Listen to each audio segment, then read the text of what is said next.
कौम को जज्बाती कैसे बनाया जाता है, ये इन नाजिमों से सीखो। हम नहीं बता पाएंगे, इन नाजिमों से सीखो कि कौम को जज्बाती कैसे बनाया जाता है। और अल्लाह अकबर, हमारे नारों का हाल ये है कि मौला अली का जब नाम आ जाए, फातिह खैबर का जब जिक्र आ जाए, पिदर हसनैन करीमैन का जब जिक्र आ जाए, तो हम सुबह तक फजर तक नारा ही लगाते रहें। ये नुज़मा नारा लगवाते हैं, अनाउंसर नारा लगवाते हैं, कहिए अली का दामन नहीं छोड़ेंगे, अली अली अली अली अली अली, नबी का दामन नहीं छोड़ेंगे, अली का दामन नहीं छोड़ेंगे, गौस का दामन नहीं छोड़ेंगे। लेकिन ये मेरी कौम के जिम्मेदारों, मैं तुमसे पूछना चाहता हूँ कि आपने नबी का दामन थामा भी है, आपने मौला अली का दामन थामा भी है।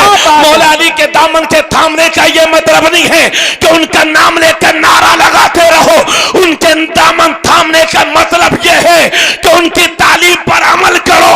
वही मौला अली फरमाते हैं कि मुनाफिक है वो जो इंतजार करे कि लोग मुझे सलाम करें, और मोमिन है वो जो बढ़ करके पहले अपने भाई को सलाम। सुभान अल्लाह, नारे तकबीर, नारे रिसालत, नारे हैदरी, मसलके आला हजरत जिंदाबाद जिंदाबाद। माशाअल्लाह माशाअल्लाह, बहुत अच्छा मुफ्ती साहब, जिंदाबाद जिंदाबाद। बोलिए भाई, ईमानदारी से बोलिए। हम लोगों का यही हाल है ना, इंतजार करते हैं कि लोग मुझे सलाम करें, ऐसा ही है ना।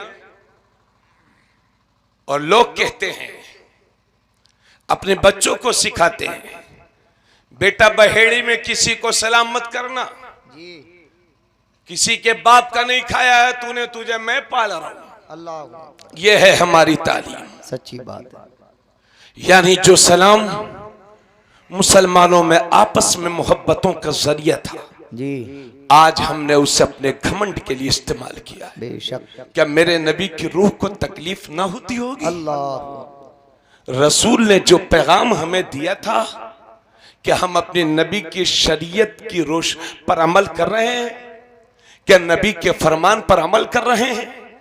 हजरत अनस 8 साल की उम्र थी उनकी, मेरे नबी की खिदमत में लग गए, और मेरे नबी की जाहिरी जिंदगी के आखिरी 10 साल हजरत अनस ने खिदमत की है। हजरत अनस से मेरे नबी ने इरशाद फरमाया था, बेटा अनस, जब घर में जाया करो तो घर वालों को सलाम किया करो, क्योंकि सलाम की बरकतें अल्लाह तुझे भी अता फरमाएगा, तेरे घर वालों को भी अता फरमाएगा। बेशक, सुभान अल्लाह। एक सहाबी मेरे नबी की बारगाह में हाजिर हुए, अर्ज करते हैं, या रसूल अल्लाह, गरीबी ने घेर लिया है, परेशान हो, फाकों पे फाके पड़ रहे हैं, या रसूल अल्लाह कुछ हल फरमाए। मेरे आका इरशाद फरमाते हैं, मेरे सहाबी अगर यही हाल है तो सब्र करो। वो सहाबी अपने घर चले गए, कुछ दिन के बाद फिर हाजिर होते हैं, अर्ज करते हैं, या रसूल अल्लाह, सब्र का पैमाना लबरेज हो गया है। या रसूल अल्लाह, घर में औरतें परेशान हैं, बच्चे परेशान हैं, जवान परेशान हैं। या रसूल अल्लाह, घर का चूल्हा तक नहीं जल रहा है, फाकों पे फाके पड़ रहे। या रसूल अल्लाह, कुछ हल तो बता दीजिए। तो मेरे नबी का दरियाए रहमत जोश में आया, और आका ने इरशाद फरमाया, ए मेरे सहाबी, अगर यही हाल है तो एक काम किया करो, जब शाम को घर आया करो तो एक बार सलाम कर लिया करो, और 3 बार कुल हुवल्लाह शरीफ पढ़ लिया करो, अल्लाह तेरी गरीबी को खत्म फरमा देगा।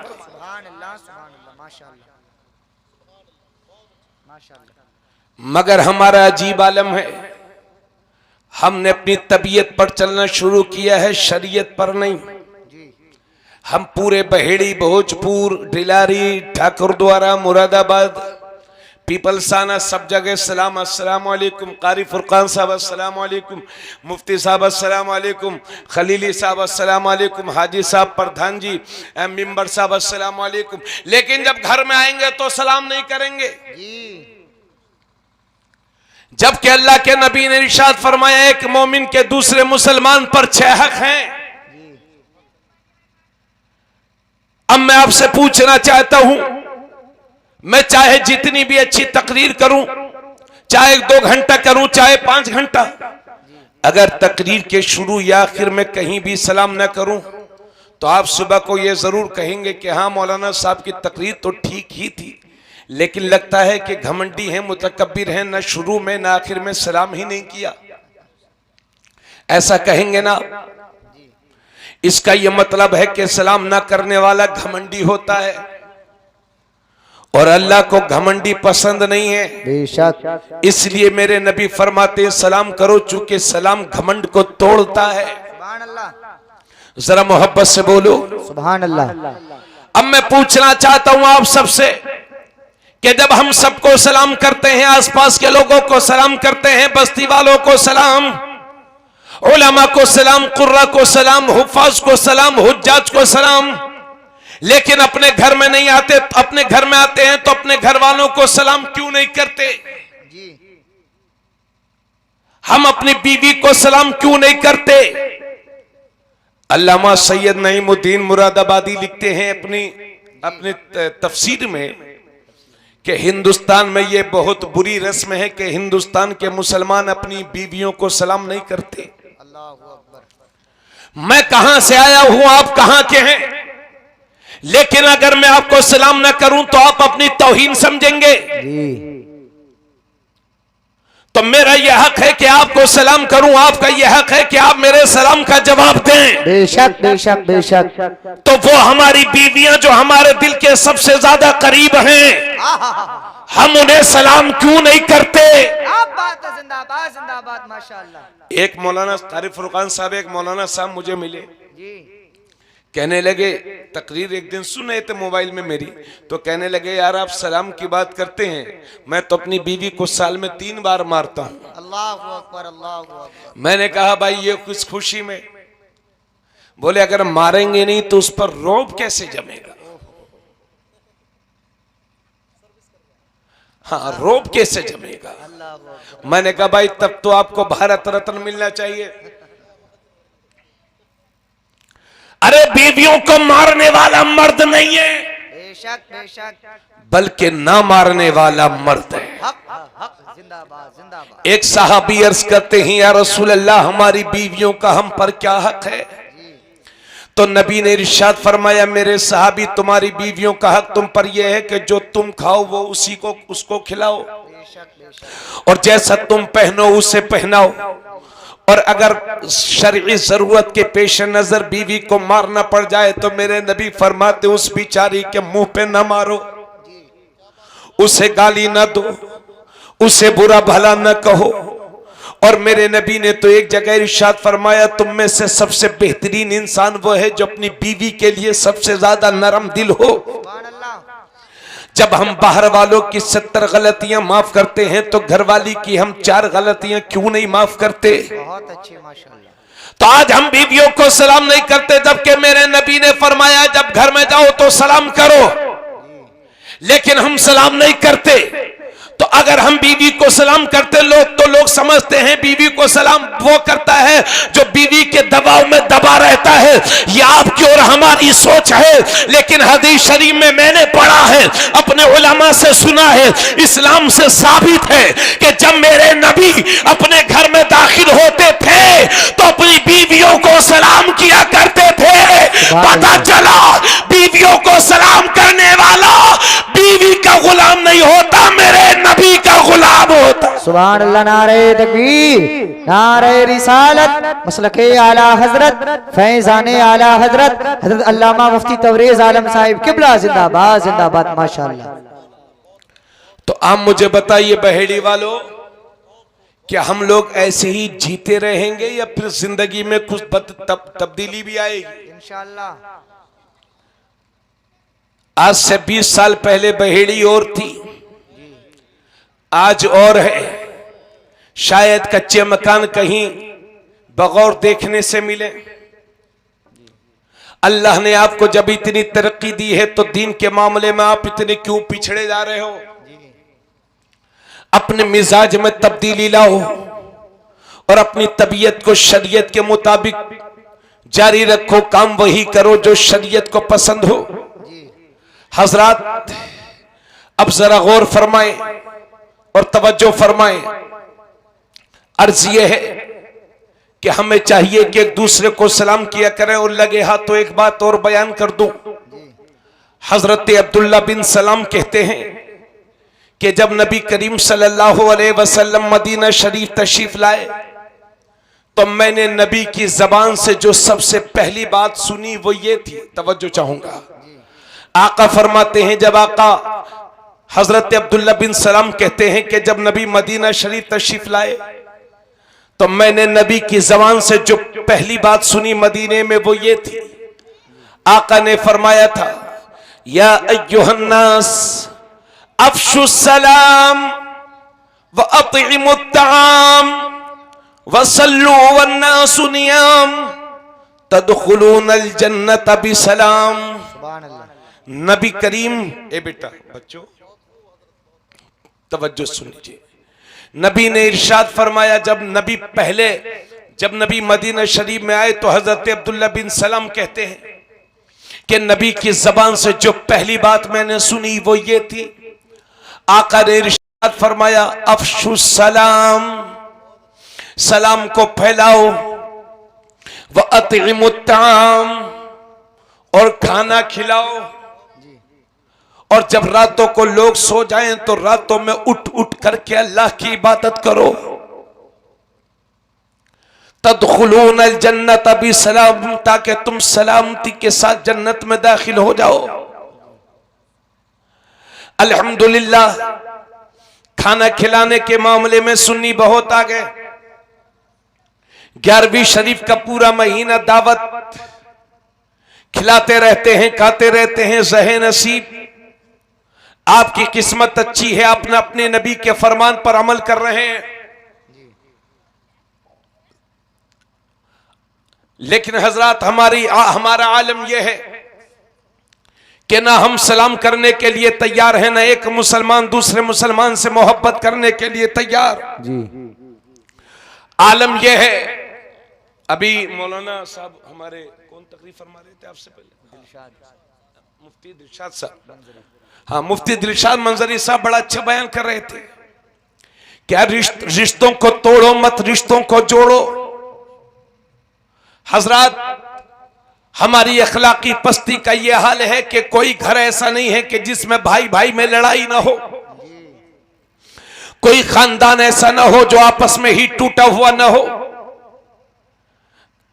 भोजपुर में हमारे 5 दोस्त होंगे, बहेड़ी में 5 दोस्त होंगे, लेकिन जब घर में दाखिल होते हैं तो सबसे बड़ा दुश्मन अपना भाई। यह हमको लगता है। आओ सीखो अपने नबी से इस्लाम। आका ने इरशाद फरमाया, सिल मन क़तअका व उती मन हरमका वाफु अम्मन ज़लमका। नबी इरशाद फरमाते हैं कि जो रिश्ते को तोड़े तो तुम उसे जोड़ो। जरा जोर से बोलें। आप हजरात नात खानी में इतना नारा लगा चुके हैं कि शायद आपकी हिम्मत जवाब दे रही है। आज मैंने उनसे कहा था सलीम भाई से कि आज आपने नाते कम पढ़ी हैं। खैर, अगला वाला बस यहीं तक ठीक है। तो आप हजरात नात शरीफ सुना करें, सही नसीब अच्छी बात है, लेकिन मेरे भाई जो बातें कर रहे हैं आप लोग आके बैठ जाओ, बाबू सुन लो। तो मेरे नबी इरशाद फरमाते हैं, जो रिश्ते को तोड़े तो तुम उसे जोड़ो। वऊती मन हरमा का, जो तुम्हें कुछ ना दे तुम फिर उसे दो। वाफु अम्मन ज़लमक, और जो तुम पर जुल्म करे उसको माफ कर दो। तो नबी इरशाद फरमाते हैं, जो तोड़े तो तुम उसे जोड़ो। लेकिन हम देख रहे हैं कि तोड़ने वाले ज्यादा हैं, जोड़ने वाले कम जी। कोई घर ऐसा नहीं है कि जिसमें भाई भाई की 100% बनती हो। अगर ऐसे घर हैं तो उस घर के भाइयों को मैं सलाम करूंगा, और बड़े अच्छे हैं वो घर वाले, मगर हम तो जानते ही हैं, मैंने अर्ज किया ना कि इधर उधर तो हमारे 70 दोस्त होते हैं, लेकिन अपने घर में अपना भाई हमको दुश्मन मालूम होता है। जबकि तजर्बा इस बात का है कि दोस्तों की दोस्ती तब तक है जब तक जेब में वजन है, और भाई की मोहब्बत जिंदगी में भी साथ है। और परेशानियों में भी साथ, खुशियों में भी साथ। इसलिए मेरे दोस्तों, तोड़ने वालों को अल्लाह पसंद नहीं फरमाता। और तिरमिजी शरीफ की हदीस सुन लो, आका इरशाद फरमाते हैं, जो रिश्ते को तोड़ता है अल्लाह उसे तोड़ता है, और जो रिश्ते को जोड़ता है अल्लाह। ये तिरमिजी शरीफ जिल्द सानी की हदीस है। जो रिश्ते को तोड़ता है अल्लाह उसे तोड़ता है, और जो रिश्ते को जोड़ता है अल्लाह उसे जोड़ता है। तोड़ने वाले को कातिह कहते हैं, जोड़ने वाले को वासिल कहते हैं। जोड़ने वाला वासिल, तोड़ने वाला कातिह। और खुद मेरे नबी फरमाते हैं कि वासिल वो नहीं है कि आप मेरे घर आए और मैं आपके घर, उसे वासिल नहीं कहते, बल्कि वासिल वो है कि आप मेरे घर नहीं आ रहे हैं फिर भी मैं आपके घर जा रहा हूं, उसे वासिल कहते हैं। आज एक मुसलमान अपनी जिंदगी के आखिरी दिन गिन रहा है, बिस्तर अलालत पर है, मगर गर्दन तक डूबे हुए हैं हम घमंड में, दुनियादारी में। हमारा दोस्त, हमारा पड़ोसी, हमारा रिश्तेदार बीमार है, लेकिन हम उसको देखने तक नहीं जाते और उसके जनाजे तक में शिरकत नहीं करते। बोलो ऐसा ही है ना? अरे थोड़ा सा बेदार होकर सुनो, ऐसा ही है ना? और बाज लोग तो कहते हैं अगर मेरा पड़ोसी जन्नत में जाएगा तो मैं जन्नत में भी नहीं जाऊंगा। माज़अल्लाह सुम्मा माज़अल्लाह। मतलब इतनी नफरत है। अगर कोई बीमार है तो हम उसे भी देखने नहीं जाते, जबकि बीमारों की इयादत करना इस्लाम में कितना सवाब है जानते हो? नबी इरशाद फरमाते हैं, जो अपने किसी मुसलमान भाई को देखने के लिए, अगर वो बीमार है, अगर कोई मुसलमान भाई अपने मुसलमान भाई को सुबह देखने के लिए गया, तो शाम तक 70,000 फरिश्ते उसके नामा-ए-अमाल में नेकियां लिखते रहते। और अगर कोई शाम को जाता है तो सुबह तक 70,000 फरिश्ते उसके नामा-ए-अमाल में नेकियां लिखते रहते हैं। और जब बात इयादत की आ गई है तो एक बात जरा गौर से सुनो भाइयों, अगर हमने सही मानों में इस्लाम पर अमल किया होता तो न जाने कितने बीमार तो सिर्फ हमारी दुआओं से ठीक हो जाते, मुरादाबाद जाने की नौबत भी नहीं आती। मेरे नबी इरशाद फरमाते हैं, जो अपने किसी मुसलमान भाई को जो बीमार है देखने के लिए गया, इयादत करने के लिए गया, तो नबी फरमाते हैं बीमार के पास अगर इस दुआ को 7 बार पढ़ लो तो मौत के सिवा, अगर उसकी मौत का वक्त नहीं आया है, तो अल्लाह के नबी फरमाते हैं चाहे जितनी भी खतरनाक बीमारी में मुब्तला हो, अल्लाह इस दुआ की बरकत से उसे शिफा अता फरमाएगा। अस्अलुल्लाह अल-अज़ीम रब्बल अर्शिल अज़ीम अन यशफीका। समझ गए क्या दुआ है? अस्अलुल्लाह अल-अज़ीम रब्बल अर्शिल अज़ीम अन यशफीका। इस दुआ को 7 बार पढ़ लो, सिर्फ 7 बार। अल्लाह के नबी फरमाते हैं अगर मौत नहीं आई है तो चाहे जितनी भी डेंजर बीमारी में मुब्तला हो, अल्लाह उस बंदे को शिफा अता फरमाएगा। इसलिए बेदार हो जाओ मुसलमानों, हमारा ये वजूद दूसरों के लिए अच्छा होना चाहिए, समाज के लिए बोझ नहीं होना चाहिए।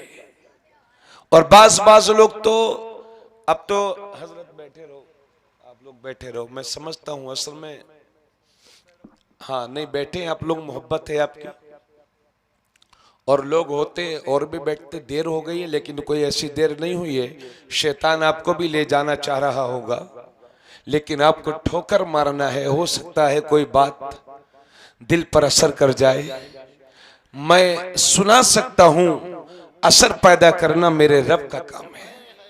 मौसिर हकीकी वही है, हमारे दिल को मुतासिर सिर्फ मेरा रब कर सकता है। हजरात तवज्जो फरमाए, गौर फरमाए। तो हमारी नफरतों का यह हाल है कि हमारे पड़ोस में कोई साहब इंतकाल कर जाते हैं और हम लोग उसके जनाजे तक में शरीक नहीं होते। जरा सी बात पर लड़ाई हो जाती है तो न देखने जाते हैं और न जनाजे में शिरकत करते हैं।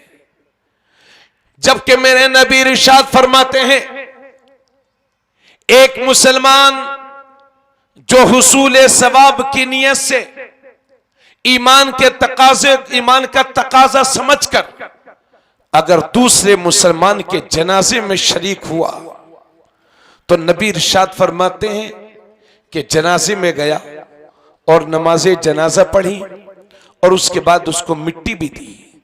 और एक सूरत यह है कि नमाज़े जनाजा पढ़ी और मिट्टी में शरीक ना हो सका, मिट्टी ना दे सका और किसी जरूरत से वो निकल गया, चला गया। तो हुजूर फरमाते हैं, जो अपने किसी मुसलमान भाई के जनाजे में शरीक हुआ और उसने नमाज़े जनाजा भी पढ़ी और नमाज़े जनाजा पढ़ने के बाद उसने मिट्टी भी दी, नबी फरमाते हैं अल्लाह उसे 2 क़िरात सवाब अता फरमाएगा।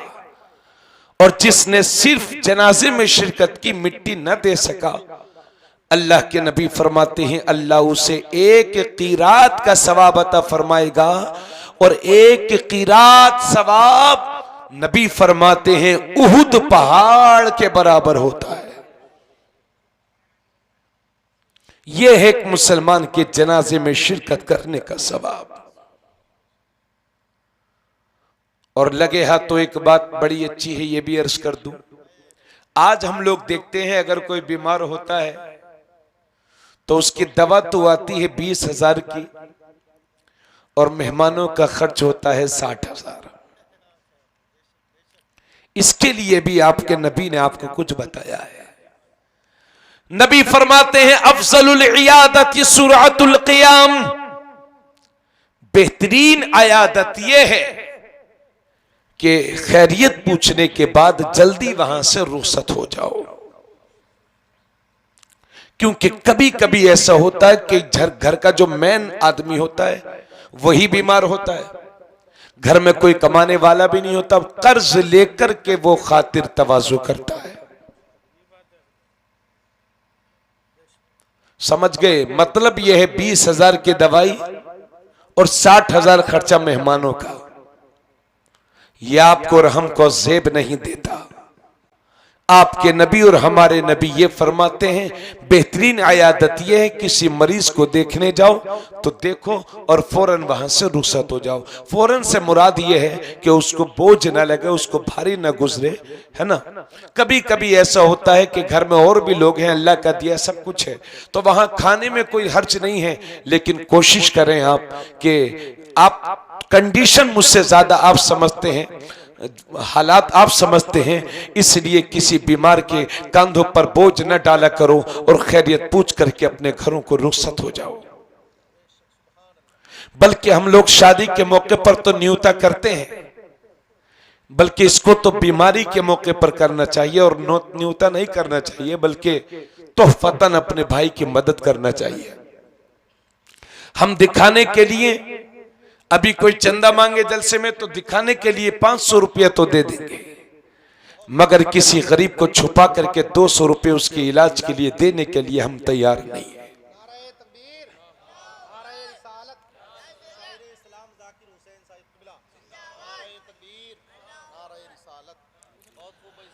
आप परेशान तो नहीं है? सुभान अल्लाह, जिंदाबाद। अब इतनी बातें जिक्र करने के बाद आज एक जो सबसे बड़ी शिकायत हमारे मुआशरे में है वो ये, हमारे भाई लोग कहते हैं कि हजरत हमारे बच्चे हमारा कहना नहीं मानते। क्या बात है, बहुत खूब, जिंदाबाद। एक बात मैं आपसे ये कहूं कि बच्चों की शिकायत बाद में सुनी जाएगी, पहले मुझे आपसे शिकायत है। अक्सर लोग ये कहने वाले मिलते हैं हजरत हमारा बच्चा हमारा कहना नहीं मानता, हमारे कहने पे नहीं चलता, हमारी तौहीन करता, हमारी इज्जत नहीं करता। लेकिन ये आपको भी बताना चाहता हूं कि वो आपकी इज्जत क्या कर सकेगा जिसने इज्जत की कभी बू तक ना पाई हो। आपकी ये जिम्मेदारी है कि पहले अपने बेटों को इज्जत वाला बनाओ, इसलिए कि जो खुद इज्जतदार होगा वो दूसरे की इज्जत करेगा, और जो खुद जिल्लत की जिंदगी जी रहा है वो अपने बाप की इज्जत क्या करेगा। इसी वजह से मेरे नबी इरशाद फरमाते हैं, एक बाप की तरफ से अपने बेटे के लिए सबसे बेहतरीन तोहफा यह है कि एक बाप को चाहिए कि अपने बेटे को बेहतरीन तरबियत दे। एक साहब हजरत मिले मुझे अभी देवा शरीफ के करीब में, मैं तकरीर करने गया था, अभी 18 नवंबर की बात है। तो देवा शरीफ रात में हाजिरी होने लगी, साथ में थे मेरे, वो कहने लगे हजरत दुआ कर दीजिए हमारा लड़का के लिए, उसके लिए दुआ कर दीजिए। मैंने कहा क्या दुआ करूं? बोले वो जिद्दी बहुत है, कहना नहीं मानता।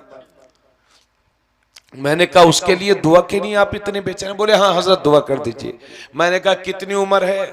बोले 15 साल। बोले हजरत मैं चाहता हूं पढ़ जाए वो। उसने मुझसे कहा अब्बा मैं पढ़ना चाहता हूं, मुझे मोबाइल दिलाओ। तो मैंने उसे 1 लाख का मोबाइल दिलाया, 1,13,000 का।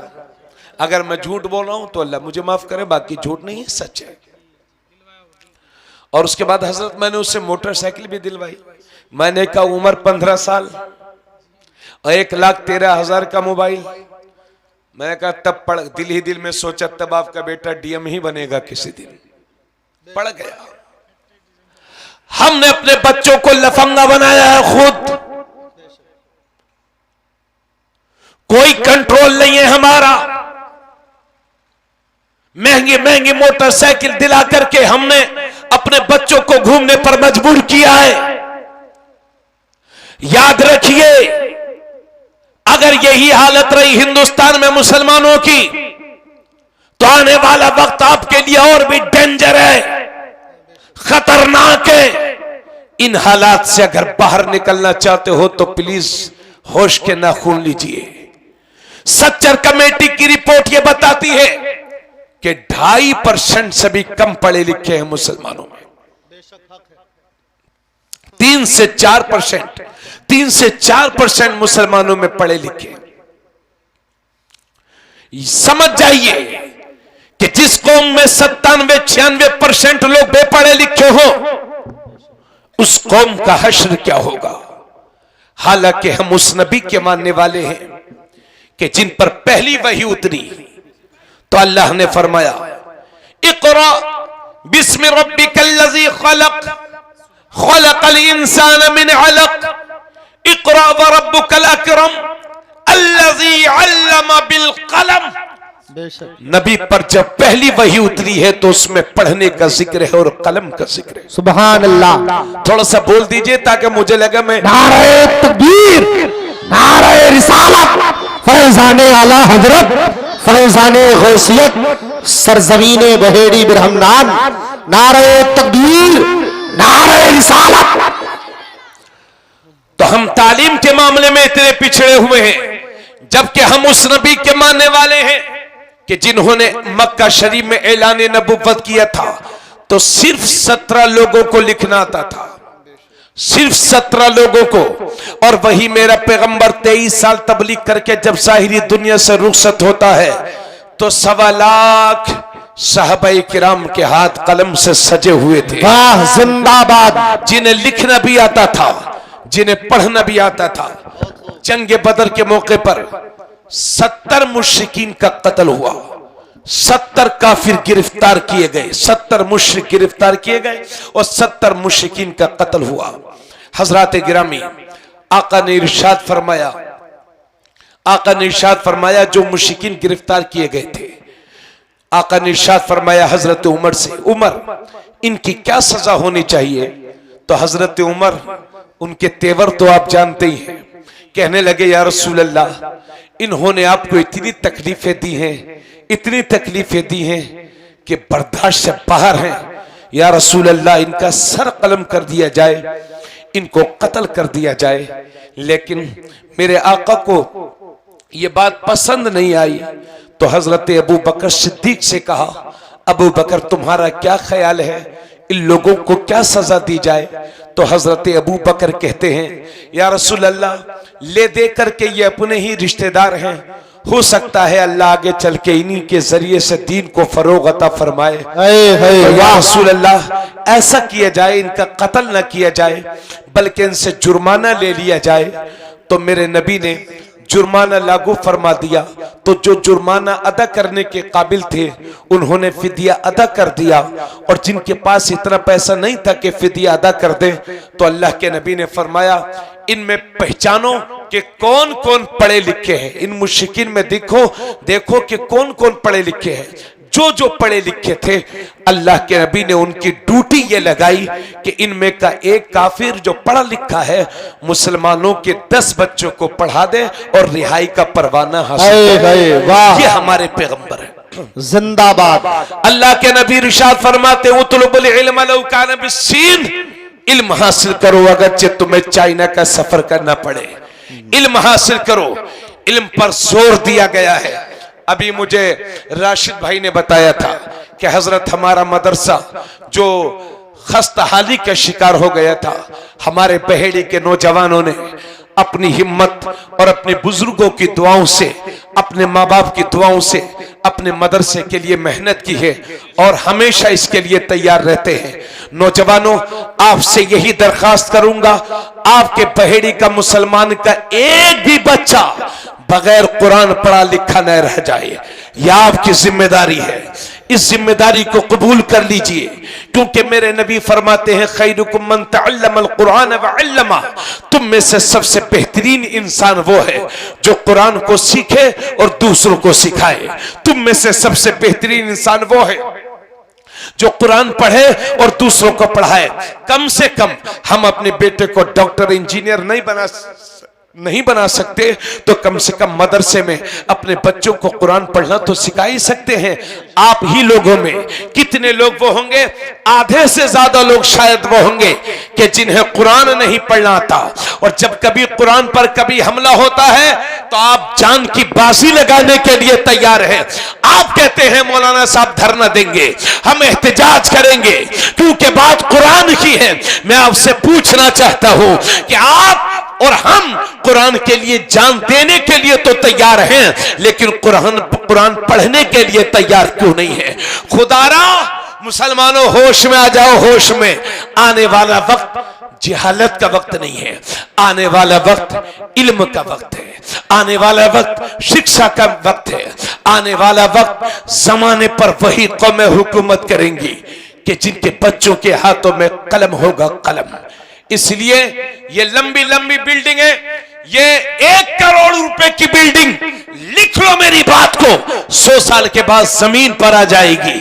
और यही 1 करोड़ रुपया अपने बच्चों की तालीम पर खर्च करोगे तो आपकी नस्लें आबाद हो जाएंगी, नस्लें आबाद हो जाएंगी। इसलिए ये करोड़ों करोड़ों लाखों लाख के बिला जरूरत दूसरों को दिखावे के लिए ये जो मकान बना रहे हो, इस पर कंट्रोल कर लो। कर्ज ले करके, जमीनें बेच करके जो मुसलमानों में शादियों में फजूल खर्ची चल रही है, इस पे कंट्रोल कर लो, वरना हालात और बुरे होने वाले हैं। वही तो मैंने कहा, हमारी बच्चियां जवान हो गई हैं, रिश्तों का इंतजार है, लेकिन बाप खून के आंसू रोने पर मजबूर है। कहां से लाए वो जमीन 10 लाख की, कहां से लाए वो जमीन, कहां से लाए 15 लाख? उसको तो कोई कर्ज देने के लिए तैयार ही नहीं। नारे तकबीर, अरे हाथों को डाला भाई। नारे तकबीर, नारे रिसालत, फैजाने आला हजरत, फैजाने गौसियत, खतीबे हिंदुस्तान, नारे तकबीर, नारे रिसालत। अल्लाह का शुक्रिया है। तवज्जो चाहूंगा, इस्लाम दीन फितरत है। जुमलों को नोट करो नौजवानों, इस्लाम दीन फितरत है। ये जिनसी ख्वाहिश भी इंसान की फितरत में मौजूद है, और इसको पूरा करने का जरिया इस्लाम ने निकाह को रोका है, और निकाह को निहायत आसान फरमा दिया है इस्लाम ने। सिर्फ ईजाब और कबूल का नाम निकाह है, सिर्फ ईजाब और कबूल का नाम निकाह है। लेकिन इस ईजाब और कबूल के लिए हमने अपने मुआशरे में जो झमेले पैदा कर रखे हैं, अगर यही हालात रहे तो आने वाला वक्त हमारे लिए बहुत खतरनाक हो सकता है। अल्लाह के नबी इरशाद फरमाते हैं, अच्छी और सबसे बेहतरीन शादी वो है, तवज्जो चाहूंगा, आप लोग ये कहते हैं कि बेहतरीन शादी वो है जो ऐसी शादी हो जाए कि बहेड़ी में किसी की ना हो। बेहतरीन शादी वो है, हम कहते हैं बेहतरीन शादी वो है जो 15 लाख में हो, हम कहते हैं बेहतरीन शादी वो है जो 10 लाख में हो, लेकिन आपके नबी फरमाते हैं बेहतरीन शादी वो है जो कम से कम खर्च में मुनक्किद हो जाए। या आपके और हमारे नबी कहते हैं, आज हमने फजूल खर्चियों को बढ़ावा दे दिया है। 400 बराती, 300 बराती, 500 बराती, और अगर खाने में जरा सा नमक कम हो जाए तो ये कहता है हमारी बेइज्जती कर दी। अरे कितना बड़ा तू इज्जतदार है, देखी है तेरी इज्जत जमाने ने। बोझ ना बनो अपनी कौम के लिए। और एक बात और भी तो है हजरत, मेरी बेटी आपके घर जाएगी, आपकी बेटी हमारे यहाँ आएगी, यानी मुसलमान की बेटी मुसलमान के घर में ही ब्याह करके जाएगी, किसी गैर मुस्लिम के यहाँ। अल्लाह का शुक्र है ना हमारी बेटी जाएगी ना आपकी बेटी जाएगी। इंशाअल्लाह ताला हम आपस में ही शादी करेंगे। लेकिन इसी तरह से फजूल खर्चियों को हमने बढ़ावा दिया तो माफ करिएगा, आने वाला वक्त हमारे लिए आने वाले वक्त में हमारे लिए और मुश्किलें बढ़ती जाएंगी। इसी वजह से मेरे नबी ने इरशाद फरमाया था, आलिनू हाज़न निकाह वजअलूहु फिल मसाजिद। नबी ने इरशाद फरमाया, इस निकाह को जब करो तो ऐलान करके करो। और आका फरमाते हैं निकाह करो तो मस्जिदों में मुनक्किद करो। क्या बात, अरे जोर से बोलो, वाह सुभान अल्लाह। निकाह मस्जिदों में करो। मुझसे लेके आप तक कौन ऐसा है कि जिसने अपने बच्चों का निकाह या खुद का निकाह मस्जिद में किया है? क्या बात। अमेरिका का चाहे जितना भी बड़ा अरबपति क्रिश्चियन हो, दुनिया का चाहे जितना बड़ा ईसाई हो, मगर जब वो अपनी शादी करते हैं तो अपने चर्च जाते हैं, मजहबी इबादत खाना जाते हैं। और मुसलमान जब शादी करता है तो 3 लाख का होटल बुक करेगा, 5 लाख का होटल बुक करेगा, 1 लाख का होटल बुक करेगा, और 50,000 तो कहीं नहीं गया। मैं ये नहीं कहता कि होटल में शादी करने से शादी नहीं होती, होटल में निकाह नहीं होता, माफ करिएगा, मगर मैं ये नहीं कहता हूं, मगर अर्ज ये है आपके नबी की रूह पुकार करके कह रही है कि निकाहों को मस्जिद में मुनक्किद करो। क्योंकि मस्जिद में जब निकाह होगा तो निकाह जिंदगी में उमूमन 95% लोगों का एक ही बार होता है, बार बार नहीं होता। और निकाह जिंदगी में बहुत अहम मामला है। निकाह जिस दिन निकाह होता है वो जिंदगी का अहम दिन होता है, यादगार दिन होता है। और अक्सर लोगों का निकाह एक ही बार होता है। नबी फरमाते हैं उस यादगार दिन में होने वाले निकाह को मस्जिद में करो। क्योंकि जब मस्जिद में निकाह होगा तो निकाह की अहम तकरीब में नापाक लोग दाखिल नहीं होंगे, क्योंकि मस्जिद में पाक ही दाखिल होते हैं। और दूसरी बात यह है कि जब निकाह हो जाएगा तो 10-10 हजार के जो फटाके हम फोड़ रहे हैं इस फजूल खर्ची से बचेंगे। और तीसरी बात यह है कि जब मस्जिदों में निकाह होगा तो जब हम दुआएं करेंगे तो हदीस में है कि अल्लाह के मुकद्दस फरिश्ते भी हमारी दुआओं के साथ आमीन कहेंगे और हमारा जिंदगी में बेड़ा पार हो जाए। नारे तकबीर, नारे रिसालत, उर्से दादा मियां, उर्से दादा मियां, नारे तकबीर, नारे रिसालत। अभी सोशल मीडिया पर आप देख रहे हैं, अब मैं जो छप रहा हूं उसे छुपाऊं क्या? कई लाख मुसलमानों की लड़कियां गैर मुस्लिमों के साथ भाग कर जा रही हैं। 9 लाख के करीब। क्यों? क्योंकि हम सही वक्त पर अपनी बच्चियों की शादी नहीं कर पा रहे। नौजवानों का अजीब आलम है। 35-35 साल के हो गए, 40-40 साल के, कहो भैया शादी कर लो तो कहते हैं हजरत वो कैरियर बनाने दो, लाइफ हक। अरे कहीं ऐसा ना हो कैरियर बनाते बनाते कब्र में पहुंच जाओ। जाना ही पड़ेगा भाई, क्या करें। बस उतना ही कैरियर बनाओ जितनी इस्लाम इजाजत देता है। हक जिना को रोकना है तो अपने बच्चों की सही वक्त पर शादी कीजिए। बेशक। बुखारी शरीफ में है, नबी फरमाते हैं या माशर शबाब मन इस्तता मिनकुमुल बाअत फल्यतज़व्वज फइन्नहु अगद्दु लिलबसर व अहसनु लिलफर्ज व मन लम यस्तति' फअलैहि बिस्सौम फइन्नहु लहू दिजा। नबी इरशाद फरमाते हैं, ए नौजवानों, ए जवानों के गिरोह, शादियां करो। तुम में से जो इस्तिताअत रखता है उसे चाहिए कि शादी करे, क्योंकि ये शादियां अजनबिया औरतों की तरफ निगाहों को जाने से बचाती हैं। ये शादियां शर्मगाहों की हिफाजत करती हैं। और नबी फरमाते हैं, तुम में जो शादी की इस्तिताअत नहीं रखता, यानी या तो नामर्द है या अपनी बीवी का खर्च नहीं बर्दाश्त कर सकता, नबी फरमाते हैं फ़अलैहि बिस्सौम, उसे चाहिए कि रोजा रखा करे, चूंकि रोजा शहवत को तोड़ता है। बेशक बेशक। मेरे नबी इरशाद फरमाते हैं, घटिया तरीन जिंदगी जी रहा है वो जो कुंवारा है, और जिल्लत की मौत मरेगा वो जो कुंवारा होकर के मरेगा। मतलब यह है कि शादी की उम्र हो गई थी, शऊर हो गया था, अल्लाह ने सब कुछ दिया था, उसके बावजूद भी शादी नहीं कर रहा है, इसी कुंवारगी के आलम में मर गया। नबी फरमाते हैं जिल्लत की मौत मरेगा वो। अल्लाह समझ गए? अच्छा एक बात बताइए, अगर बहेड़ी में पाबंदी लगा दी जाए कारी फुरकान साहब कि 100 साल तक शादी नहीं होगी किसी की, तो मुझे बताइए 100 साल के बाद बहेड़ी भारत के नक्शे से खत्म हो जाएगा कि नहीं? बेशक बेशक। ऐसे ही पूरे हिंदुस्तान में पाबंदी लगा दो, 100 साल तक किसी की शादी नहीं होगी और कोई बच्चा नहीं पैदा होगा। 100 साल में भारत खत्म हो जाएगा, 2-4 हजार बुढ़िया बुड्ढे बचेंगे, वो भी 10-20 साल में निपट जाएंगे। बेशक बेशक।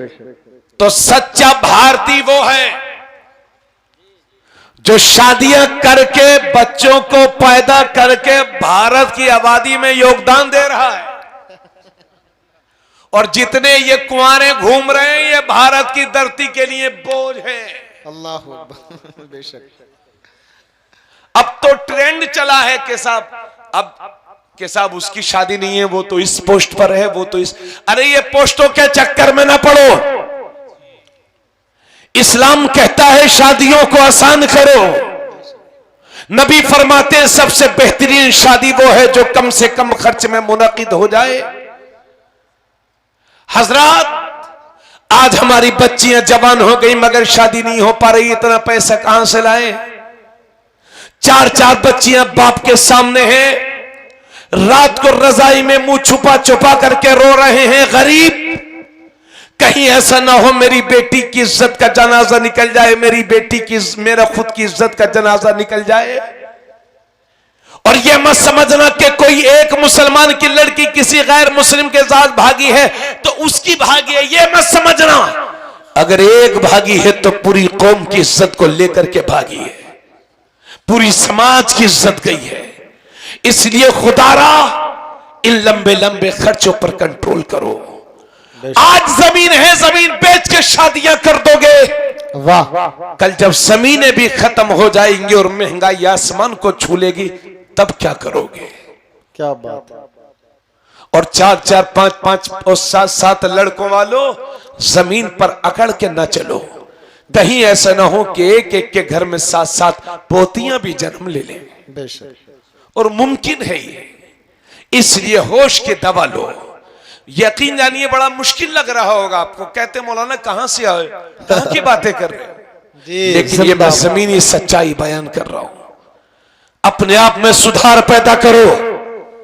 मेरे नबी ने अपना वलीमा खुद भी किया, खाना भी खिलाया, और एक हदीस शरीफ में है मेरे नबी ने अपने वलीमे में सिर्फ खजूरें खिलाई थी, खजूरें। वाह। इसलिए इस्लामी तालीमात को बढ़ावा दो और कम से मुख्तसर खर्च में शादी करने की कोशिश करो ताकि गरीबों के बच्चों की भी शादियां सही वक्त पर हो जाए। तो मैं यर्ज कर रहा था, चूंकि वक्त हो गया है तो इजाजत हो तो 10 से 15 मिनट और बोल दूं मैं। हाँ, मैं एक बात और सुन लीजिए। मैं माँ बाप के ताल्लुक से अर्ज कर रहा था कि इस्लाम में अल्लाह ने कुरान में अपनी इबादत के बाद अगर सबसे ज्यादा बार किसी का हुक्म दिया है तो माँ बाप की फरमाबरदारी का हुक्म दिया है। जोर से बोलो सुभान अल्लाह। सुभान अल्लाह।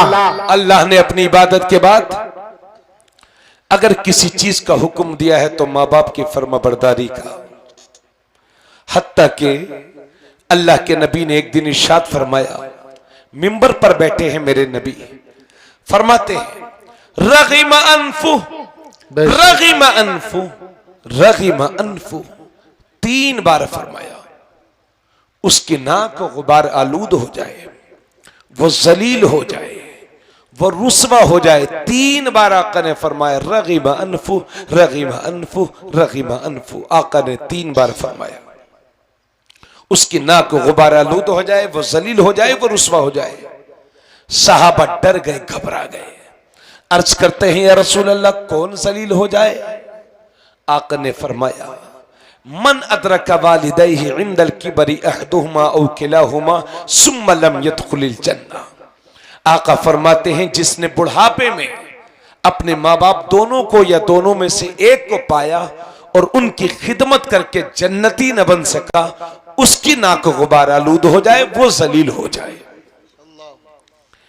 एक हदीस में मेरे आका इरशाद फरमाते हैं जिसने इस हालत में सुबह की कि उसके माँ बाप उससे खुश हैं, यानी फरमाबरदारी, माँ बाप की फरमाबरदार है वो बंदा, नबी फरमाते हैं ऐसे शख्स के लिए सुबह ही को जन्नत के दोनों दरवाजे खुल जाते हैं। और अगर उन दोनों में से कोई एक जिंदा है तो एक दरवाजा खुलता है, दोनों जिंदा हैं तो दोनों दरवाजे खुलते हैं। फिर एक मेरे नबी फरमाते हैं जिसने इस हालत में सुबह की कि उसके माँ बाप उससे राजी नहीं हैं, तो नबी फरमाते हैं सुबह ही को उसके लिए जहन्नम के दो दरवाजे खुल जाते हैं। अगर दोनों जिंदा हैं तो 2 दरवाजे, अगर एक जिंदा है तो 1 दरवाजा। एक सहाबी अर्ज करते हैं या रसूल अल्लाह अगरचे माँ बाप अपने बच्चों पर जुल्म करें, अगरचे अपने बच्चों पर जुल्म करें, अगरचे अपने बच्चों पर जुल्म करें, तो मेरे नबी 3 बार फरमाते हैं व इन ज़लमा हो व इन ज़लमा हो व इन ज़लमा हो। हाँ, अगर माँ बाप अपने बच्चों पर जुल्म करें, 3 बार नबी ने फरमाया अगरचे जुल्म करें, अगरचे जुल्म करें, अगरचे जुल्म करें, लेकिन अगर वो खुश हैं तो अल्लाह खुश है, अगर वो तो अल्लाह है। नारे रिसालत, खतीबे हिंदुस्तान, नारे तकबीर, नारे रिसालत। 4 लाख रुपया लग रहा है हज करने में, मगर गरीबों आपका हज तो आपके घर में ही हो जाएगा। नबी इरशाद फरमाते हैं जिसने एक बार, यह मिशकात शरीफ की हदीस है, जिसने एक बार मोहब्बतों के साथ अपने माँ बाप का चेहरा देखा, जियारत की, नबी फरमाते हैं अल्लाह उसे एक हज मकबूल का सवाब अता फरमाएगा। हज मकबूल नबी ने फरमाया अल्लाह उसे एक हज मकबूल का सवाब अता फरमाएगा। तो भाइयों, सबके हज थोड़ी कबूल होते हैं, और हज मकबूल किसे कहते हैं? हज मकबूल उस हज को कहते हैं जो अल्लाह की बारगाह में कबूल हो गया हो। हज मकबूल उस हज को कहते हैं जिसे मेरे रब ने कबूल फरमा लिया हो। तो जिसका हज कबूल हो गया हो, हदीस शरीफ में है ऐसा हाजी जिसका हज कबूल हो गया हो 400 लोगों को अपने साथ जन्नत में लेके जाएगा, 400 लोगों को। मगर भाइयों, सबके हज थोड़ी कबूल होते हैं। ये गरीबों की जमीन मार के बैठा है और चला है हज करने, अल्लाह से बंदे के हज को कबूल नहीं फरमाएगा। पड़ोसी की जमीन पर कब्जा कर रखा है, चला है उम्रा करने, ऐसा उम्रा मुंह पर मार दिया जाएगा। दाढ़ी लंबी भी कर ली है, सूद पे सूद खा रहा है और दिखावे के लिए हज करने जा रहा है, अल्लाह ऐसे बंदे के हज को कबूल नहीं फरमाएगा। अगर किसी गरीब को सताया है और चला है हज करने, तो जब तक माफी नहीं मांग लेगा अल्लाह ऐसे बंदे के हज को कबूल नहीं फरमाएगा। और भाइयों, ये काबा शरीफ में जो हजरे अस्वद लगा हुआ है ना, जिसे ब्लैक स्टोन कहते हैं, संगे अस्वद कहते हैं, ये एक जन्नती पत्थर है। जब जन्नत से आया था तो बिल्कुल सफेद था, व्हाइट था, लेकिन गुनाहों को चूसते चूसते काला पड़ गया है। तो अल्लाह ने संगे अस्वद में यह तासीर रखी है कि गुनाहों को चूसता भी है और उल्टा सप्लाई भी करता है। हजरात, हम तो ये देख रहे हैं, आजकल लोग कहते हैं यार ये हाजी है कि पाजी है। तवज्जो चाहूंगा, हाजी है कि पाजी है, और हमें लगता है आजकल हाजी कम है और पाजी ज्यादा है। चूंकि अल्लाह ने संगे अस्वद में यह तासीर दी है कि कुछ के गुनाहों को चूसता है तो वह हाजी हो जाता है, और कुछ वो है कि जिन्हें उल्टा सप्लाई करता है वही इंडिया का पाजी होता है। तो बहेड़ी वालों, आप कैसे जानोगे कि किसका हज कबूल हुआ है कि नहीं? आप कैसे जानोगे ये हाजी आ रहा है कि पाजी जा रहा है? आप कैसे जानोगे ये जो हज को जा रहा है इसका हज कबूल भी हुआ है कि नहीं? तो हमारे उलमा फरमाते हैं कि हज के कबूल होने की पहचान ये है कि बंदा जैसा हज करने जाए और जब पलट के वापस आए और पहले से भी ज्यादा नेक हो जाए तो समझ लो कि हज कबूल हो गया है। नारे तकबीर, नारे रिसालत। अरे भाई सर्दी ज्यादा लग रही है। पहले बेनमाजी था, अब नमाजी हो गया है, समझ लो हज कबूल हो गया है। पहले शराब पीता था, अब तौबा कर ली है, समझ लो हज कबूल हो गया है। पहले चेहरे पर दाढ़ी नहीं थी और अब चेहरे पर सुन्नत मुस्तफा है, समझ लो कि हज कबूल हो गया है। पहले लोगों को गाली दिया करता था, अब जबान पर काबू कर लिया है, समझ लो कि हज कबूल हो गया है। पहले लोगों पर जुल्म करता था, अब बाज आ गया है, समझ लो कि हज कबूल हो गया है। पहले जमीन मार के गया था, अब हज से आने के बाद वो जमीन जो कब्जा की थी वो वापस कर दी है, समझ लो कि हज कबूल हो गया है। तो 4 लाख रुपया खर्च करने के बाद भी कोई गारंटी नहीं कि हज कबूल हुआ है कि नहीं। लेकिन नबी फरमाते हैं सिर्फ एक बार अपने माँ बाप को मोहब्बत से देख लो तो अल्लाह एक हज मकबूल का सवाब अता फरमाएगा। इतने में एक सहाबी खड़े हो गए और अर्ज करते हैं या रसूल अल्लाह, अगर कोई एक दिन में 100 बार अपने माँ बाप को देखे तो कितना सवाब? नबी फरमाते हैं अल्लाह उसे 100 हज मकबूल का सवाब अता फरमाएगा। जिंदाबाद, जिंदाबाद, बहुत खूब। बहुत अच्छा। एक सहाबी थे नौजवान, अल्लाह के नबी की बारगाह में पहुंचे।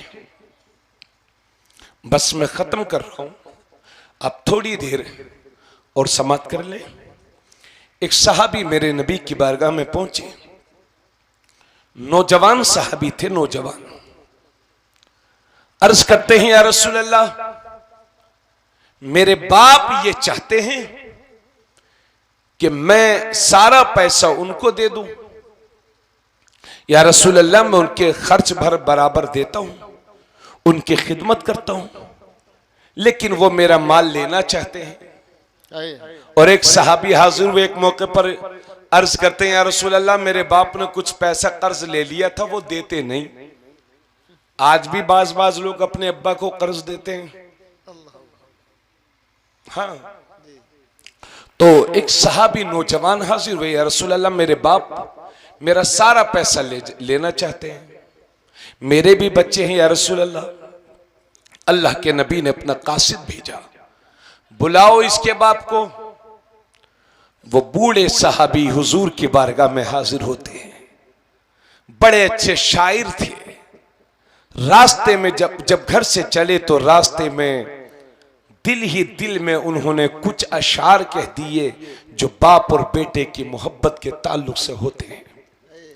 अल्लाह के नबी की बारगाह में हाजिर हो गए, मेरे नबी की बारगाह है और हाजिर हो गए।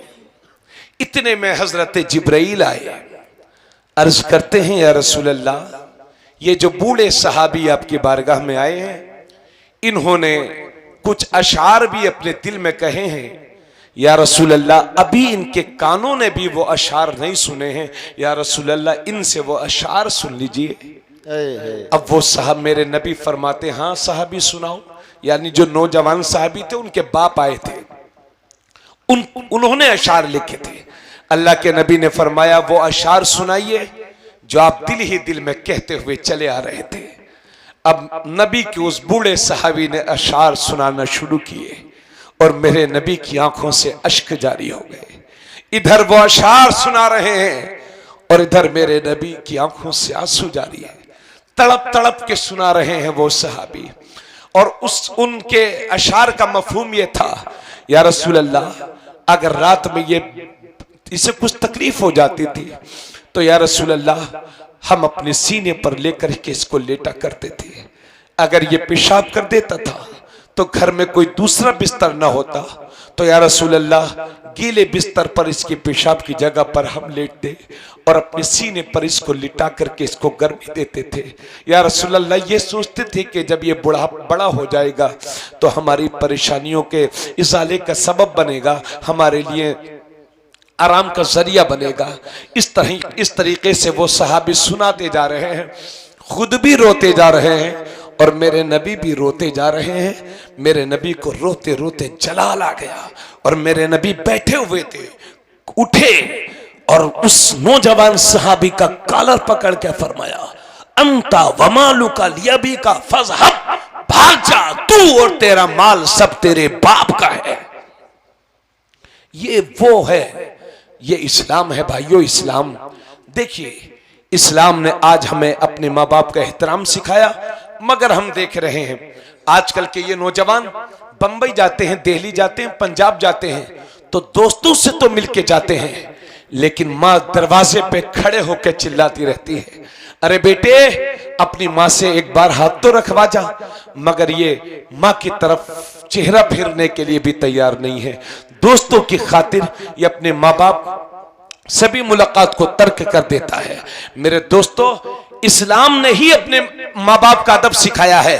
अफसोस ये है कि आज गैर मजहब के लोग जब अपने घर से कहीं बाहर जाते हैं या घर से बाहर आते हैं तो अपने माँ बाप के पैर छू के जाते हैं, चूम और उनके हाथ चूम के जाते हैं। मगर हाय अफसोस, जिस इस्लाम ने दुनिया को माँ बाप का अदब व एहतराम सिखाया, आज उसी के मानने वाले अपने माँ बाप के हाथ चूमते हुए शर्मा रहे हैं। हजरात, आप पीरों का हाथ चूमते हो, हम लोगों के हाथ चूमते हैं, तो क्या हम आपके लिए आपके माँ बाप से ज्यादा कीमती हैं? यकीनन नहीं। इसलिए मेरे भाइयों, अपने माँ बाप से मुसाफहा किया करो, अपने वालिद से तो उनके भी हाथ चूमा करो, और जब घर से निकलो या आओ तो अपनी माँ से सर पे हाथ रखवाया करो, क्योंकि माँ के दिल में जो आपके लिए जगह है वो किसी और के सीने में नहीं हो सकती। अगर आप किसी पीर को 1 लाख रुपया भी दे देंगे ना, 1 लाख रुपया, तो वो पीर साहब ये सोचेंगे 1 लाख का मैं करूं क्या, 1 लाख और हो जाए तो जमीन ले लूं। ये सभी के हाल है। लेकिन माँ एक वाहिद ऐसा सीना है जो बिना किसी लालच के अपने बेटे के लिए वो दुआ करती है जो कायनात का कोई दूसरा बंदा नहीं कर सकता। इसलिए जीते जी अपने माँ बाप को ना भुलाओ भाइयों। और ये मेरे नबी फरमाते हैं, नबी कि जो अपनी जिंदगी में अपने माँ बाप के लिए दुआ करना छोड़ देता है, अल्लाह उसके रिस्क में कमी अता फरमाता है। जो अपने माँ बाप के लिए दुआ करना छोड़ देता है, उसके रिस्क में कमी आने लगती है। अगर माँ बाप जिंदा हैं तो उनकी लंबी उम्र की दुआ और बीमारियों से शिफा की दुआ, और अगर वो दुनिया से चले गए हैं तो फिर उनकी मगफिरत की दुआ। और ये मत सोचिएगा कि माँ बाप का इंतकाल हो गया तो बस उनका रिश्ता हमसे टूट गया, 40वां हो गया, बात खत्म, पहली बरसी हो गई, बात खत्म। नहीं, आला हजरत ने एक हदीस शरीफ नकल की अपनी किताब में, फरमाते हैं कि हर पीर के दिन और जुमेरात के दिन बंदों के अमाल अल्लाह की बारगाह में पेश किए जाते हैं, और हर जुमे के दिन लोगों के अमाल नबियों की बारगाह में और उनके माँ बाप की बारगाह में पेश किए जाते हैं। अगर बच्चों के अमाल अच्छे होते हैं तो कब्र में माँ बाप की रूह को सुकून मिलता है और खुशियों से उनका चेहरा चमकने लगता है। और अगर बच्चों के अमाल अच्छे नहीं हैं तो कब्र में भी उनको तकलीफ होती है। तो मेरे भाइयों, कम से कम जीते जी माँ बाप को सुकून न दे सके तो मरने के बाद तो उनकी रूह को तकलीफ न दो। आपका रिश्ता आपके माँ बाप से न दुनिया में खत्म होगा, ना उनके दुनिया से जाने के बाद खत्म होगा। इसलिए ये ऐसा मेरे रब का बनाया हुआ रिश्ता है जो कभी खत्म नहीं होगा। इसलिए इस रिश्ते की कदर करो। मेरे नबी फरमाते हैं, नबी आका ने फरमाया कि जब कोई मुसलमान बंदा अपने माँ बाप अपनी औलाद के लिए दुआ के लिए हाथों को उठा देते हैं तो अल्लाह की रहमत के दरमियान और माँ बाप की रहमत के दरमियान जितने पर्दे होते हैं वो सब हटा दिए जाते हैं। अगर माँ बाप दुआ कर दें तो वो भी कबूल, बद्दुआ कर दें तो वो भी कबूल। बहुत लंबी मैंने गुफ्तगू आप हजरात से कर ली। इंशाल्लाह किसी और मौके पर और बातें होंगी। हजरात, चूंकि वक्त बहुत ज्यादा हो गया, पौन बज गया, बहुत ज्यादा तो वक्त नहीं हुआ है, लेकिन सर्दी के मौसम के लिहाज से तवज्जो चाहूंगा, ज्यादा ही हो गया है। हजरात, एक बात आपसे जरूरी अर्ज करनी थी मुझे कि अपने मुल्क में एक इधर देखें जरा, पिछले 9 महीने से मसला हिजाब का चल रहा है ना। आप लोग रोजाना अखबार में पढ़ते होंगे। इसकी कदर तफसील में मुख्तसर तौर पर अर्ज कर दूं और आप हजरात को इस सिलसिले में बता दूं। चूंकि आजकल आप उलमा की तकरीरें कम सुनते हैं और खबरें ज्यादा सुनते हैं, है ना। अब तो चैनल भी इतने आ गए हैं, जितने भारत में जिले नहीं है उससे ज्यादा चैनल है। गोदी मीडिया, गोदी मीडिया, हजरात तवज्जो फरमाए। ये जब मसला हिजाब का पिछले साल कर्नाटक से उठा था, 10 महीने पहले हमारी बच्चियां कपड़ा सर से लपेट करके पढ़ने जाया करती थी स्कूल में। बर्दाश्त नहीं हुआ और इंतशार बर्पा कर दिया और हिजाब के मामले में इतना शोर बर्पा किया, ऐसा लगता कि हिजाब कोई बुरी चीज है।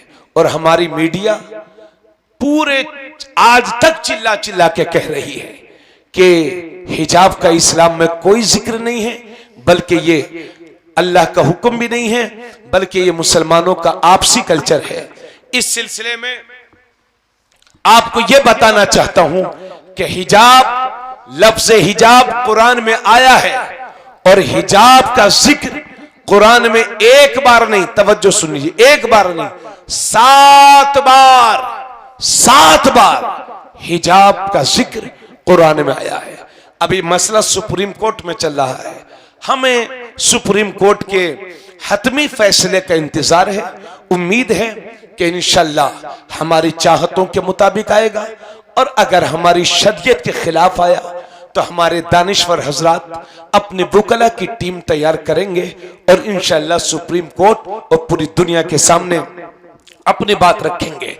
तो सुप्रीम कोर्ट के फैसले का इंतजार है, लेकिन आपसे अब मैं ये कहना चाहता हूं कि सुप्रीम कोर्ट का ऑर्डर आता रहेगा, हाई कोर्ट का ऑर्डर आता रहेगा। अल्लाह आपसे क्या फरमाना चाहता है उसे आज ही सुन लो। कहीं ऐसा ना हो कि मेरी ये कौम के नौजवान, मेरी ये कौम के जिम्मेदार ये टीवियां देख देख करके गुमराह ना हो जाए, कहीं ऐसा ना हो जाए। इसलिए मैं आपके लिए अल्लाह का हुक्म सुना रहा हूं। अल्लाह ने कुरान में फरमाया, या अय्युहन नबी कुल्ली अज़वाजिका व बनातिका व निसाइल मुमिनीन युदनीना अलैहिन मिन जलाबिबिहिन। अल्लाह ने फरमाया, ए नबी, इधर सुन लो भाई, इधर, ए नबी, आखिरी बात है ये सुन लीजिए।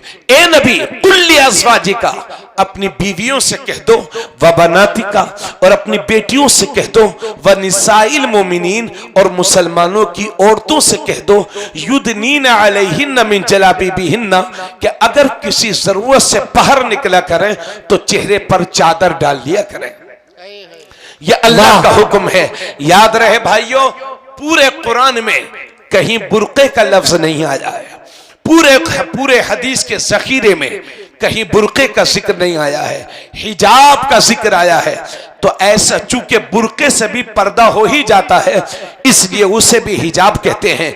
लेकिन ऐसा बुर्का कि जिसे पहनने के बाद भी औरत के बदन के आज़ा की बनावट मालूम होती हो, ऐसा बुर्का शरीयत को पसंद नहीं है, ऐसा बुर्का शरीयत को मंजूर नहीं है। मैं आपसे इसलिए कह रहा हूं, दुनिया हिजाब के मसले में मुसलमानों की मजाक उड़ा रही है, और ये मुसलमान हैं जेब में 2 रुपया आ गए तो हमारी खोपड़ी ही खराब हो गई। हम अपनी बीवियों को, बेटियों को सजा धजा करके शादियों में और शहरों में ले जा करके इस्लामी हया और पर्दे की धज्जियां उड़ा रहे हैं, और उसके बाद कहते हैं कि दुनिया हमारे खिलाफ जा रही है। जब बेंगलोर में यह मसला चल रहा था, कर्नाटक में, तो हम कह रहे थे लो साहब अब हिजाब की बात आ गई, हिजाब की बात आ गई। लेकिन तब हमें क्यों तकलीफ नहीं होती जब हम अपनी बहन बेटियों को, बीवियों को सजा धजा करके मार्केटों में लेकर के जाते हैं और इस्लामी हया की धज्जियां उड़ाते हैं। तो अल्लाह ने, मेरी बहनें जो आप सुन रही हैं मुझे घर से, उनसे गुजारिश करता हूं, आपके भाई की तरफ से आपके लिए ये तोहफा है, और आपसे भी अर्ज कर रहा हूं, चूंकि मर्द घरों की नकील, घरों की जिम्मेदारी मर्दों के हाथ में होती है, घरों की बागडोर मर्दों के हाथ में होती है। जिस घर के मर्द अच्छे होते हैं उसी घर की औरतें भी अच्छी होती हैं, और जिस घर के मर्द बिगड़े हुए होते हैं, हमने देखा है कि उस घर की औरतें भी बिगड़ी हुई होती हैं। इसलिए औरतों से ज्यादा आपसे तवज्जो की दरखास्त कर रहा हूं, आपके लिए अर्ज कर रहा हूं, ताकि आप अपनी बीवियों पर, बहनों पर, अपनी बेटियों पर कंट्रोल करें और उन्हें इस्लामी पर्दे की ताकीद करें। और हजरात, तो ये साफ हो गया कि अल्लाह ने हुक्म दिया है, इसलिए गोदी मीडिया को बता दो कि ये इंडिया के मुसलमानों का आपसी कल्चर बाद में है, अल्लाह का हुक्म पहले है। और ऐसा नहीं है कि बुर्का पहन लें औरतें और जहां चाहे देखें, मार्केट में अजनबी मर्दों से नजरें मिलाती रहें। अल्लाह ने इससे भी रोका है। सूरे नूर आयत नंबर 30 और 31 में अल्लाह ने मुसलमान मर्दों को भी पर्दे का हुक्म दिया है और औरतों को भी पर्दे का हुक्म दिया है। पहले औरतें अपना पर्दा सुन लें, बाद में मर्द अपना पर्दा सुन लेंगे। अल्लाह ने इरशाद फरमाया वकुल्लिल मुमिनात यग़ुद्दुन मिन अबसारिहिन्ना व यहफ़ज़्न फुरूजहुन्ना वला युब्दीन ज़ीनतहुन्ना इल्ला मा ज़हरा मिन्हा वलयज़रिबन बिख़ुमुरिहिन्ना अला जुयूबिहिन। बोलो सुभान अल्लाह, सुभान अल्लाह। यकीन जानिए, मुझे मालूम है आप बहुत थक गए हैं, लेकिन अल्लाह के वास्ते इन चंद जुमलों की दरखास्त और चाहूंगा। दर्द दिल है, हो सकता है अल्लाह किसी को इंशाअल्लाह अल्लाह अमल की तौफीक देगा। तो अल्लाह ने इरशाद फरमाया वकुल्लिल मोमिनात, ए नबी आप इन मुसलमान औरतों से कह दो यग़ुद्दुन मिन अबसारिहिन्ना, कि ये औरतें अपनी निगाहों को नीची रखें, वयहफ़ज़्न फुरूजहुन्ना, और अपनी शर्मगाहों की हिफाजत करें, वला युब्दीन ज़ीनतहुन्ना इल्ला मा ज़हरा मिन्हा, और अपने मेकअप को जाहिर न करें मगर जितना खुद जाहिर हो, वलयज़रिबन बिख़ुमुरिहिन्ना अला जुयूबिहिन, और अल्लाह फरमाता है ये औरतें अपने गले में दुपट्टे डाला रहा करें। ये मेरे रब का हुक्म है। अल्लाह ने हुक्म फरमाया इन औरतों को कि नजरों को नीची रखें, क्योंकि हम देखते हैं कि बुर्का तो पहन लिया मगर मार्केट में जाकर के अजनबी मर्दों से नजरें मिला रही है हजरात। और इस बेहयाई को, इस फहाशी को आज हमने, जो ये बेहयाई का अमल करता है, लड़के को बॉयफ्रेंड कहते हैं और लड़की को गर्लफ्रेंड कहते हैं। आप चाहे बुराइयों को कितना भी अच्छा नाम दे दो, मगर बुराई को बुराई होने से कोई नहीं रोक सकता। इसलिए इन बुराइयों पर कंट्रोल कैसे होगा? अल्लाह ने फरमाया इन औरतों से, ए नबी आप कह दो ये अपनी निगाहों को नीची रखें। मगर क्या हो गया है इस मुसलमान को, अगर जेब में 2 रुपया आ गया तो बोली बदल गई। ये मुसलमान कहते हैं, करोड़पति मुसलमान कहते हैं, इल्जाम आयद नहीं कर रहा हूं मगर यही सच्चाई है। जब जेब में पैसों का वजन बढ़ा तो लोगों की बोली बदली और कहते हैं साहब ये पर्दा तो मौलाना लोगों के घर में होता है, ये पर्दा मियां लोगों के घर में होता है। बाकी दिल अच्छा होना चाहिए। गौर से सुनिए, दिल अच्छा होना चाहिए, आंखों का पर्दा नहीं होता। यही कहते हैं ना, दिल अच्छा होना चाहिए। अरे इधर देखो भाई, लोग क्या कहते हैं, दिल अच्छा होना चाहिए ना, आंखों का पर्दा नहीं होता, दिल अच्छा होना चाहिए। लेकिन मेरा रब फरमाता है नजरों पर कंट्रोल करो।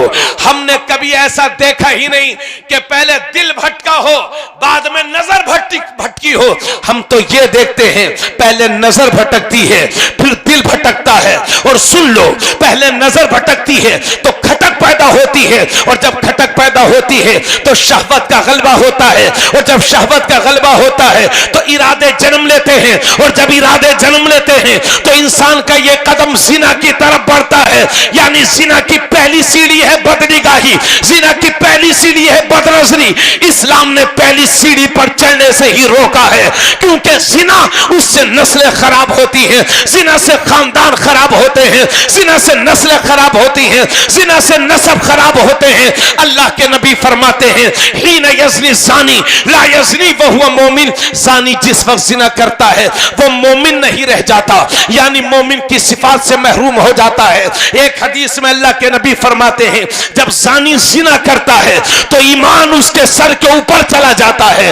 ये मेरे नबी फरमाते हैं, आका फरमाते हैं ज़ानी के रिस्क में कमी आने लगती है। और धोखे में मत रहना, धोखे में मत रहना कि हम तो चाहे दूसरों की बेटियों के साथ जिना करें, हमारी बीवी तो पर्दे में रहती है, हमारी लड़की तो पर्दे में रहती है, हमारी बहनें तो पर्दे में रहती हैं। इमाम शाफई फरमाते हैं कि जिना एक कर्ज है, कर्ज। अगर किसी ने किसी की बहन बेटी के साथ जिना किया है तो मुमकिन है कि उसकी बहन बेटियों से इस कर्ज को चुकाया जाए। अल्लाह अल्लाह, हक बेशक हक है। इसलिए अपनी बेटियों की इज्जतें महफूज चाहते हो तो खुदारा जिना की तरफ कदम मत बढ़ाना। जिना की पहली सीढ़ी है बदनिगाही, हक बेशक। मगर उसके बावजूद लोग कहते हैं नजर अच्छी हो, दिल अच्छा होना चाहिए, नजर का पर्दा नहीं होता, ऐसे ही कहते हैं ना जी। लेकिन मेरे बुजुर्ग माफ करेंगे, गैर मुस्लिम ज्यादा कहते हैं इस तरह की बातें कि बताओ इस्लाम ने तो अपनी औरतों के लिए अपने घर को जेल बना दिया। दिल अच्छा होना चाहिए, नजरों का पर्दा थोड़ी होता। मगर हमने देखा है, आप भी तजर्बा कर लेना, उम्र है 80 साल, हाँ बेशक। पेट में आंत नहीं, मुंह में दांत नहीं, मगर कोई औरत नजर से गुजर जाए तो जब तक देखते हैं जब तक वो नजरों से ओझल नहीं हो जाती, और फिर कहते हैं मियां दिल अच्छा होना चाहिए। अरे बड़े मियां पहले नजर ठीक करो, दिल खुद ब खुद ठीक हो जाएगा। और क्या मेरी और आपकी बहन बेटियों बीवियों के दिल क्या नबी की बीवियों से भी ज्यादा पाक और साफ होंगे? तिरमिजी शरीफ की हदीस है, मेरे नबी तशरीफ फरमा है, साथ में नबी की 2 बीवियां हैं, एक का नाम है हजरत मैमूना और दूसरे का नाम है हजरत उम्मे सलमा। ये दोनों बीवियां नबी की खिदमत में हैं। इतने में सामने से एक नाबीना साहबी चले आ रहे हैं, नाम है उनका हजरत अब्दुल्ला इब्ने मक्तूम, जिनकी जाहिरी बसारत जा चुकी थी, वो नाबीना थे, नबी के घर की तरफ आ रहे हैं। जब नबी ने देखा कि अब्दुल्ला इब्ने मक्तूम आ रहे हैं तो अपनी दोनों बीवियों से फरमाया पर्दे में हो जाओ, हिजाब कर लो, आड़ कर लो, चूंकि अब्दुल्ला इब्ने मक्तूम आ रहे हैं, पर्दे में हो जाओ। तो हजरत उम्मे सलमा से रहा ना गया, अर्ज करती हैं या रसूल अल्लाह, ये अब्दुल्ला इब्ने मक्तूम ही तो है, ये तो नाबीना है, ये हमें देख थोड़ी रहे हैं। तो नबी ने फरमाया उम्मे सलमा, अगर ये तुम्हें नहीं देख रहे तो तुम तो इनको देख रही हो। नारे तकबीर, नारे रिसालत, सरजमीने वहेड़ी, मुफ्ती तबरेज आलम साहिब किबला, नारे तकबीर, नारे रिसालत। जब मेरा नबी अपनी बीवियों को एक नाबीना से पर्दे का हुक्म दे रहा है तो क्या ये 1400 साल के बाद वाली मेरी बेटियां, मेरी बहनें, मेरी हमारी बहन बेटियां क्या 1400 साल के बाद आंखों वालों से पर्दा नहीं करेंगी? हक बेशक। अजीब आलम है। 70 साल 65 साल की औरतें शादी ब्याह में जाती हैं, जिनके नवासे भी हैं, पोते भी हैं, मगर लाली पाउडर लगा करके इस्लामी हया और पर्दे की धज्जियां उड़ाती हैं और ले जाने वाले हम और आप। बेशक बेशक। शर्म नाम की कोई चीज नहीं रह गई है। और फिर कहते हैं मुसलमानों के घरों में बरकत नहीं है। और अब तो जिहालत का आलम यह है कि बड़े होटल में शादी करते हैं तो लड़के का जब वलीमा होता है साथ में लड़की को भी लाके बिठाते हैं, दुल्हन को भी लाके बिठाते हैं। ये किसने सिखा दिया आपको? कहां हो आप? क्या यही सिखाया आपको आपके नबी ने, या आपने गैर मुस्लिमों से क्या क्या सीख रखा है? इसलिए होश की दवा करो मुसलमानों और सीखो।